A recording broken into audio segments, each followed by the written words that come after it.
시청자 여러분 안녕하십니까? 여러분의 건강을 한 단계 향상시켜드리는 건강 플러스의 김덕규입니다. 안녕하세요, 김윤주입니다. 네, 그리고 개그맨 유대산 씨도 나와 계시죠? 네, 안녕하세요. 네. 안녕하세요. 자, 대산 씨랑 우리 김윤주 아나운서 네. 요즘 소화 잘 되세요? 소화요? 네. 안 돼요. 전 요즘 너무 배고파요. 먹는 게 없어요. 소화할 필요가 없군요. 네, 소화시키고 싶어요. 예. 전 잘 먹는데 요즘 날씨가 춥잖아요. 네. 그래서 밖에 잘 안 나가고 운동도 잘 안 하게 되고 그냥 마냥 앉아 있으니까 그렇게 소화가 안 되더라고요. 그래서 제가 이 한 가지 도움 말씀을 적어왔습니다. 뭔데요? 다름이 아니라 이 밥을 먹고 나서 바나나 한 조각씩을 먹으면은요, 바나나 안에 있는 섬유 물질 때문에 장 운동에 그렇게 좋다 그래요. 야, 우리 또 김덕기 아나운서가 진짜 건강 플러스 진행을 하더니 정말 건강 상식이 날로 아주 일취월장하네요. 예. 아우, 부럽습니다. 오늘의 주제는 뭘까요? 네, 오늘의 주제는 허리 통증을 유발하는 대표적인 질환입니다. 허리 디스크와 척추관 협착증인데요. 도움 말씀 주실 분 다로본 병원의 염경성 원장님 나오셨습니다. 안녕하세요. 안녕하십니까? 네. 안녕하세요. 네. 자, 사람이라면은 이 인생을 살아가는 동안 한 번쯤은 허리 통증을 겪게 되는데 허리 질환의 가장 대표적인 게 바로 디스크잖아요. 근데 이 우리나라에서 그렇게 디스크를 앓고 계신 분들이 많이 있다고요. 아주 많죠. 예. 얼마나 되고 또 허리 디스크란 뭘까요? 허리 디스크 참 말 많이 들어보셨을 겁니다. 예. 네. 말은 많이 들었죠. 근데 정확히는 잘 모르시죠. 일단은 허리 디스크가 뭔지 이제 좀 구체적으로 좀 설명해 보자면 척추뼈하고 뼈 사이에 이제 디스크라는 젤리 같은 게 들어있는데요. 쉽게 설명하자면 우리 햄버거, 네. 햄버거 빵하고 빵 사이에 햄이 들어있지 않습니까? 그렇죠. 똑같습니다. 빵은 척추뼈고 안에 있는 고기는 이제 디스크라고 생각하시면 됩니다. 예. 그리고 이제 그 디스크를 단면으로 보면 이제 그림을 잠깐 보여주시면 되는데요. 디스크는 가운데 수액이 있고 네. 말랑말랑 젤리 같아요. 주위에 그 수액이 빠져나오지 않게끔 섬유륜이라는 띠가 있는데 퇴행성 변화로 인해서 띠에서 손상이 갑니다. 그렇죠. 그 속에 있는 수액이 글로 빠져나와서 흘러나오는 예, 흘러나와서 뒤에 있는 신경을 누르면 다리가 땡기고 아프고 이런 것들이 허리 디스크 질환이라고 우리가 합니다. 얼마나 될까요? 문헌에 의하면 우리가 일생을 살면서 허리 요통에 걸릴 확률은 한 80% 정도 되는데요. 네, 많죠. 대부분 네, 걸리는 대부분 한 번씩은 다 아픈데 예. 그 중에서도 우리가 좌골신경통이라 하죠. 다리 땡기는 거를. 예. 그 좌골신경통이 생기는 허리 디스크 질환이 걸릴 확률은 그 중에서 한 20에서 30% 정도. 이것은 제가 이제 요통으로 외래 오시는 분을 진찰하게 되면 검사해서 허리 아픈데 허리 디스크 질환으로 판명이 되는 경우 확률하고 거의 비슷합니다. 한 20, 30% 정도 됩니다. 방금 말씀하셨다시피 뭐 요통은 한 80%고 허리 디스크 환자는 한 20, 30%라고. 네.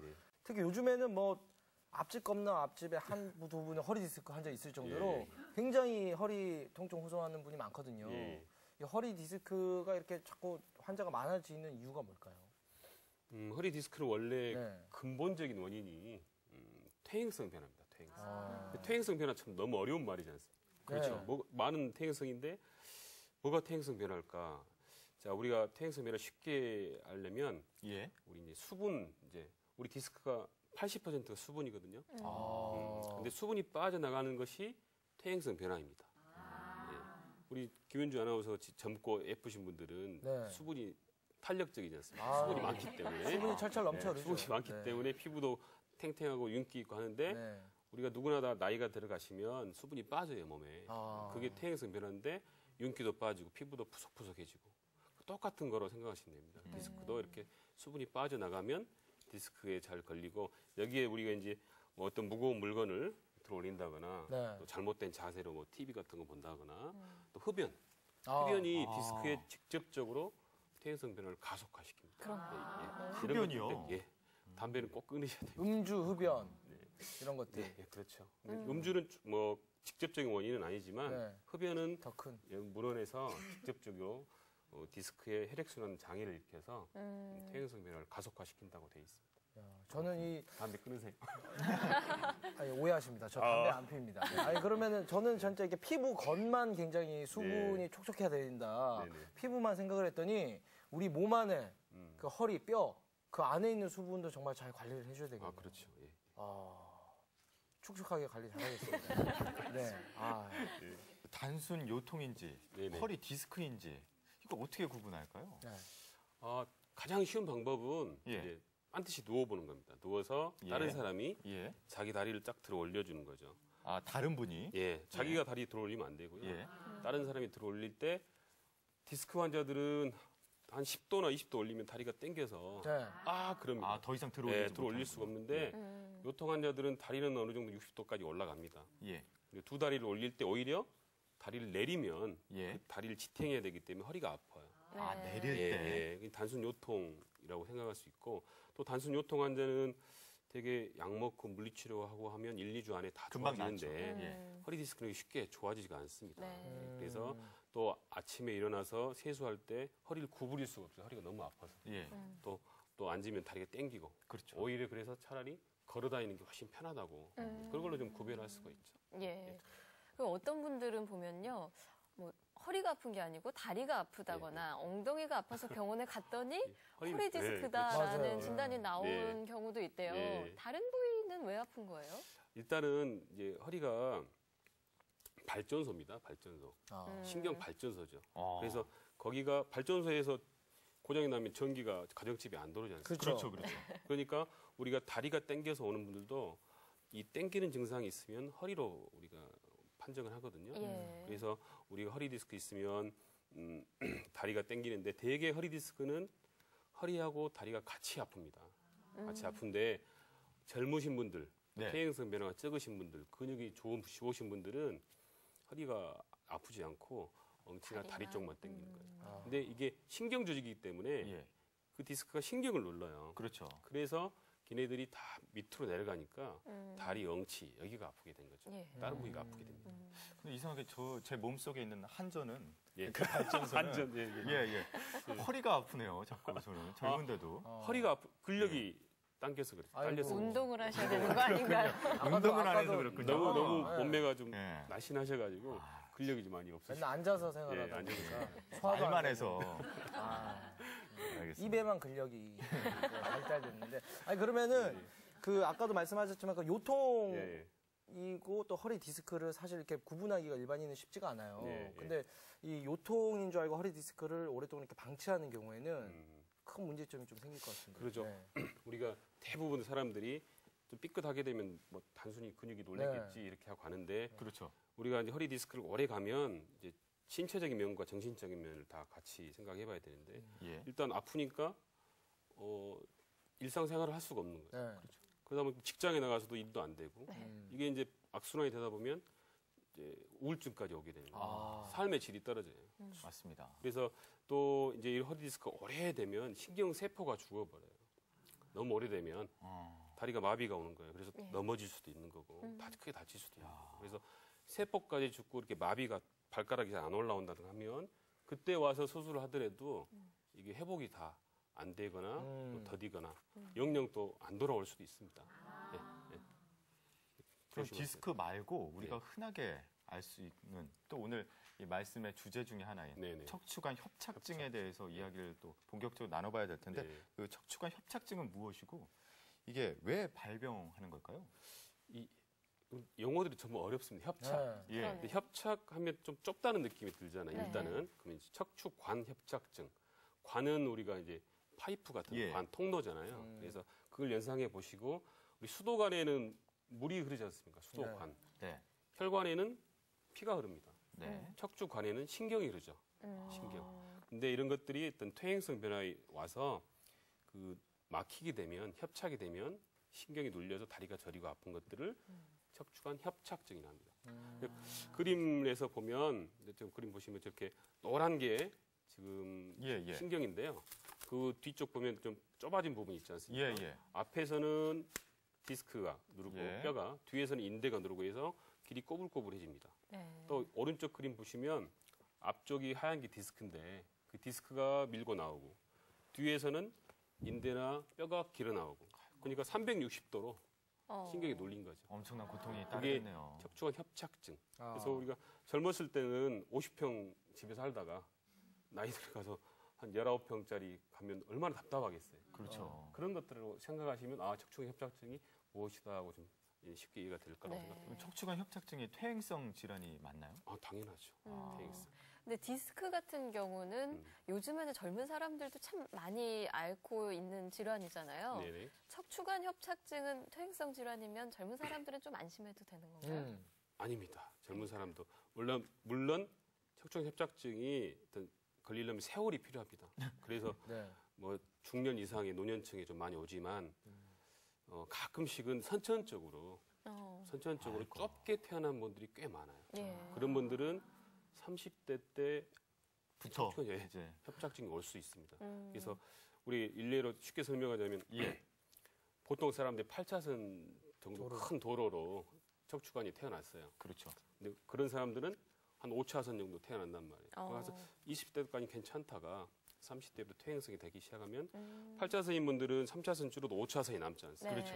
근데 5차선인 사람들은 3차선 줄면 2차선밖에 안 돼서 힘들겠네요. 교통 체증이 엄청 심한 거예요. 그러니까 젊은 사람들도 협착증이 올 수 있다. 이렇게 이해하시면 될 것 같습니다. 도로에 또 비유해서 설명해 주시니까 쏙쏙 들어오죠. 쏙쏙 들어오고 그러니까 네. 한마디로 말해서 좁은 도로 그렇죠. 그만큼 예. 서로 부딪히고 그렇죠. 사고 나고 예. 액시던트 예, 액시던트. 네, 아프다는 얘기죠. 예. 네. 그렇군요. 예, 그만큼 척추관 협착증을 앓고 계신 분들이 참 많다는 이야기로 들리는데 그러면 허리 디스크와 척추관 협착증과 이 차이점이 뭘까요, 원장님? 자, 이건 좀 설명을 길어서 예. 표를 좀 보면서 설명을 드릴게요. 예. 허리 디스크 환자는 주로 젊은 연령 20, 30대 때 오고요. 네. 협착증은 50대 때 주로 많이 오고요. 주요 증상으로는 디스크 환자들은 허리를 앞으로 굽히면 다리가 더 아픕니다. 네. 하지만 아, 협착증은 반대입니다. 허리를 앞으로 구부리면 편합니다. 그리고 또 디스크 환자는 허리하고 다리가 아까 말씀드렸듯이 같이 주로 아픈데 예, 예. 협착증 환자들은 허리보다는 어디가 아파요 하면 엉치부터 손대고요. 다리가 이렇게 아파요. 이렇게 시리고 저리고 뭐 벌레가 기어간다든가 이런 표현을 많이 쓰시고요. 네. 또 아까 앉아있을 때 허리 디스크 환자는 심해서 주로 걷는 게 편하고 예. 협착증 환자는 앉아있으면 훨씬 편하니까 잘 걸으려 하지 않습니다. 아, 또 이거 있는데 보통 우리 효도 선물이라고 어머님께 예. 그 딱딱한 우리 목베개. 돌침대, 예, 돌침대, 돌침대 많이 예. 설문하잖아요. 네. 근데 저는 그게 틀리다고 생각해요. 돌침대는 오히려 젊은 사람들이 써야 됩니다. 그렇군요. 디스크 환자는 예, 예, 딱딱한데 누워 있으면 편해요. 협착증 환자는 반드시 누우면 관이 좁아져가지고 다리가 막 저려요. 그러니까 그렇겠네요. 뭐 자식이 사줬는데 눕긴 누워야 되는데 다리가 막 저린 거죠. 그래서 옆으로 눈다든가 그러면 편해지는데 그거 있으면 이제 그 안에 쿠션 같은 걸 좀 많이 깔고 네. 푹신한 데서 하면 훨씬 더 덜하죠. 그리고 디스크 환자는 다리 증상이 주로 이렇게 뚜렷합니다. 손으로 쭉 가리키는데 예. 협착증 환자들은 손바닥으로 해서 이렇게 아파요. 이런 식으로 많이 다 아픈 예, 거네요? 다 아프다고. 이게 조금 차이점입니다. 네. 네. 네, 허리 디스크 환자들은 앉아 있으면 오히려 힘들고 협착증 환자들은 일어나서 걸으면 힘들다고 하셨는데 그럼 척추관 협착증 진단을 받으면 운동은 못 하는 건가요? 그래서 병원에 가면 다 의사들이 운동하라는데 네. 예. 걸을 수가 있어야죠. 아파서. 근데 협착증 환자들은 아까 말씀드렸지만 앉을 때 편하잖아요. 그렇죠. 그럼 자전거 타기 하면 됩니다. 어허, 그러네요. 좋은 자전거 방법이 타기 있네요. 하고 예. 윗몸 일으키기를 하면 뒤쪽 관이 넓어져서 통증이 없어져요. 그렇게 운동을 하고 나서 이제 건강이 좋아지면 이제 다리 증상들이 좀 완화되거든요. 그러면 그때 이제 걷기 운동 하시면 됩니다. 여기서 궁금한 게 네. 원장님. 그 허리 디스크와 네. 척추관 협착증이 동시에 올 수도 있나요? 아까 말씀드렸지 않습니까? 예. 네. 좁아진 사람에서 예. 디스크가 터질 수가 있어요. 좁아진 그거 엄청나게 총체적 많이 아프죠. 난관이네요. 총체적 그럼 난관. 어떻게 해야 그럼 돼요? 그렇군요. 어떻게 해야 될까요? 그런 분들은 예, 앉을 수도 없고 설 수도 없고. 빨리 병원에 오셔서 진짜 예. 검사를 자세히 받으셔야죠. 예. 네, 뭐 여러 가지 치료법이 또 있겠는데 예, 예. 그 말씀하셨다시피 그 여러 가지 허리 디스크나 척추관 네. 협착증이 증상이 다르잖아요. 예. 그 치료법에는 어떤 차이점이 좀 있을까요? 치료법은 네네. 거의 이제 그게 틀리지가 않는데 비슷한데 일단은 우리 표를 다시 한번 보고 설명드리겠습니다. 네. 네. 크게 치료법에는 우리가 이제 수술하지 않는 방법부터 보면 운동 치료, 물리 치료, 또 비수술적 치료, 수술적 치료 이렇게 나눠지는데 예. 디스크 환자 같은 경우는 운동은 주로 아까 걷기, 수영 같은 거 많이 하면 좋고요. 예. 또 물리 치료는 견인 같은 게 많이 도움이 됩니다. 땡기면 그래서 다리가 좀 편해지는데 또 비수술적 치료는 우리가 신경 염증을 줄이는 신경 성형술, 또 수액을 고주파로 태워서 좀 줄이는 고주파 수액 감암술, 또 내시경 시술 같은 게 있고 그래도 안 되면 수술을 해야 되는데 허리 디스크 환자 같은 경우는 이제 튀어나온 디스크를 현미경으로 제거를 합니다. 제거하면 되고 협착증 환자들은 아까 말씀드렸듯이 자전거 타기 하고 윗몸 일으키기를 먼저 많이 하셔야 되고요. 예. 그 다음에 물리치료는 흔한 우리 온열 치료, 전기 치료, 또 비술적 치료는 우리가 신경 성형술이라고 해서 좀 좁아진 부분을 예. 가느다란 관으로 이렇게 박리시키고 유착을 박리시키면 다리 형성이 많이 호전됩니다. 그래도 안 되면 이제 수술을 해야죠. 수술하면 아까 말씀드렸듯이 좁아진 방이지 않습니까? 네. 19평에서 좀 방을 넓혀야죠. 확장, 척추 확장술 하고 거기를 좀 연성 고정술 같은 거 해주시면 다리 형상이 많이 좋아집니다. 베란다를 확장하듯이. 베란다 확장. 가능하군요. 저는 항상 이렇게 설명을 합니다. 그래야 잘 알아들으시고. 너무 쉬워요. 네, 네. 예.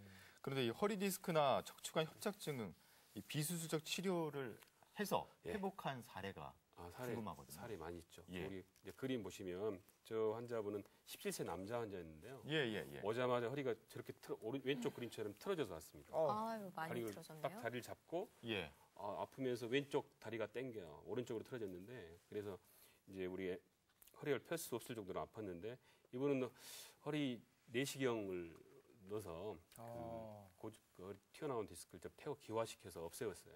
그랬더니 오른쪽 그림처럼 반드시 펴졌습니다. 수술 다음 날에 또 MRI 그림 보면 MRI 그림 보면 왼쪽 그림은 디스크가 튀어나와서 예. 가운데 신경이 안 보입니다. 하얗게 보여야 되는데 네. 그래서 내시경 시술하고 났더니 오른쪽 그림처럼 가운데 하얗게 신경이 보이지 않습니까? 네. 저렇게 해서 휘었던 허리가 쭉 펴졌습니다.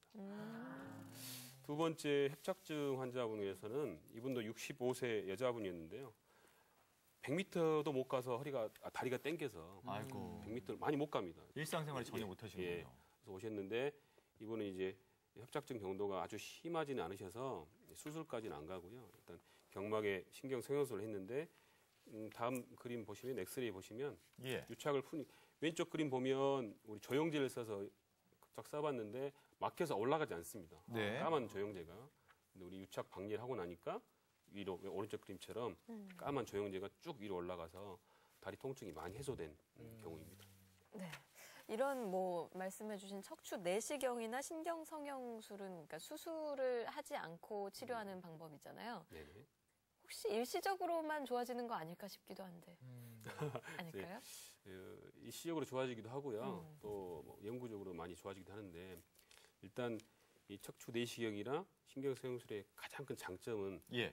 칼을 대지 않는다는 거죠. 그렇죠. 네. 예. 우리 환자분들이 병원에 자주 안 오신 이유가 병원에 가면 검사하라고 해가지고 수술하라 할까봐 두려워서 무섭잖아요. 무섭죠. 네. 또 수술하면 보통 칼 째고 피 흘리고 이런 것들을 생각하잖아요. 네. 저도 무서워요.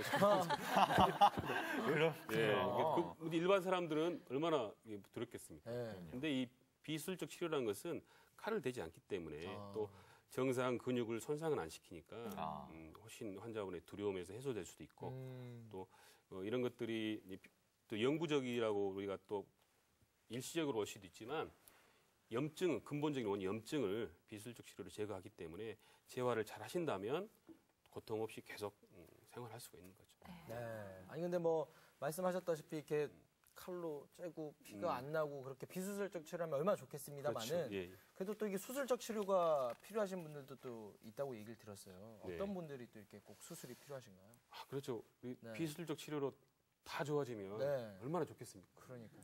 하지만 어떤 비술적 치료를 해도 안 좋아지는 분들이 있어요. 아이고. 그래서 이걸 했는데 안 좋아진다고 낫지가 않아요. 예. 그런 분들은 수술을 해야 됩니다. 그렇죠.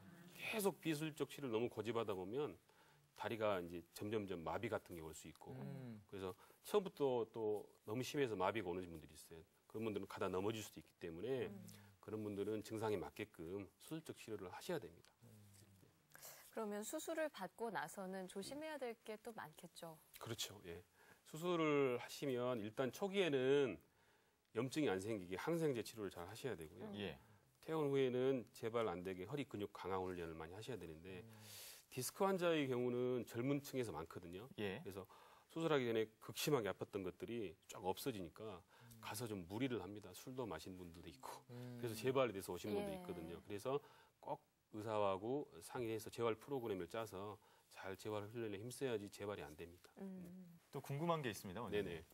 이 비수술적 방법, 네네. 비용이 어떨까요?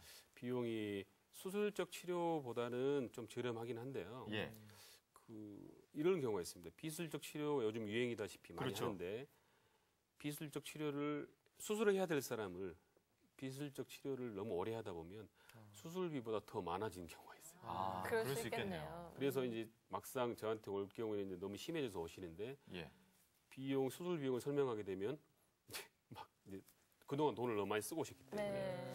그래서 척추 전문의에게 꼭 상의를 하시고 이거 비수술적 치료를 할 것인지 수술적 치료를 할지 결정을 해야 되는데 예. 너무 심한 경우에는 예. 비수술적 치료가 호전이 안 될 수도 있습니다. 그때는 수술적 치료로 가시는 게 비용적인 면에서도 훨씬 경제적이라고 생각합니다. 자, 그럼 허리 건강을 유지할 수 있게 네네. 마지막으로 이 당부의 말씀, 도움 말씀 예. 예. 부탁드립니다. 허리 우리가 척추가 몸의 기둥이지 않습니까? 예. 항상 건강해야 되는데 우리가 진시황도 늙는 걸 피하지 못했단 말이죠. 그럼요. 그러니까 허리 디스크 퇴행성 변화는 피할 수가 없습니다. 우리가 누구나 다 오는데 우리 예를 들면 박물관에 공룡이 이렇게 전시돼 네. 있는데 걔네들이 움직일 수는 없잖아요. 왜 못 그렇죠. 움직이냐?